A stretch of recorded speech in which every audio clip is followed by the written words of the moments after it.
Hey guys, welcome, week 2. Okay, so Christian nationalism that we're talking about this week. Yeah, lots to unpack there. I'm just going to jump right into the questions because I do want to follow what was our instructor said, Sean said, as far as presenting a certain worldview in its positive light of what it was or what it is to people.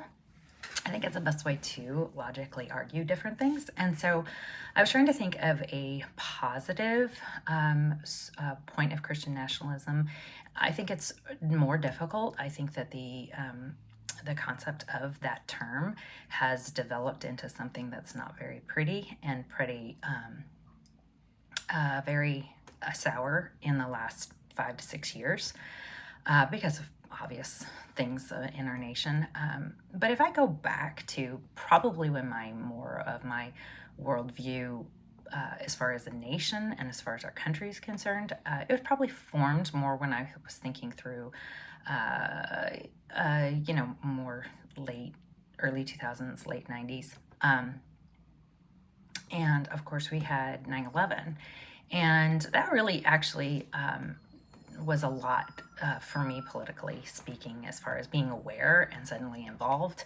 And I guess one of the things that I thought of as far as Christian nationalism goes, and as far as my interpretation of it goes, is that I remember right after 9/11 that there was erected a steel cross on the site of the Twin Towers, and it was accepted. It was actually a symbol of unity. It was a idea that our nation was coming together. It had a prayer for the people. It was a way to confront this new terrorist society, that we had an enemy that we couldn't see and didn't know where they were coming from, and and that we weren't as secure away from those things as we thought that we were.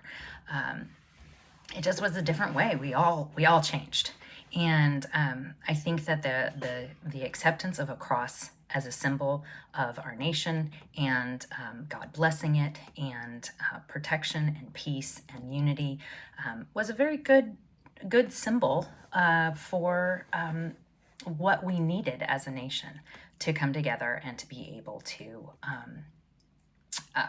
get on the same page about some things, regardless of how that turned out long term.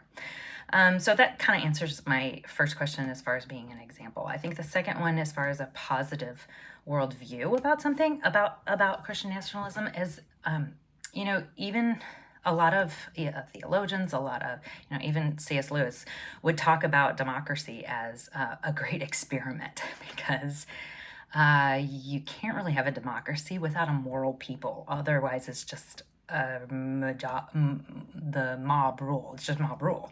And so I think that Christian basis of things creates a moral people. Now, we might have all different meanings of what moral is, but when you have a democracy where people rule, you or vote or have to have some sort of civil awareness, have a moral people is a better frame than a non-moral people or mob or whoever is the loudest.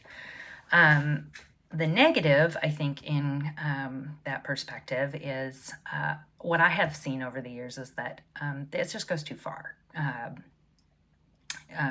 A lot of circles and Christians believe that America is the new Israel, and it's democracy is saving different places, or if we could just go back to the way it was. In hindsight, everybody thinks everything is great. Like if you were walking to school up a hill both ways, you were more, you had more character than the kids these days.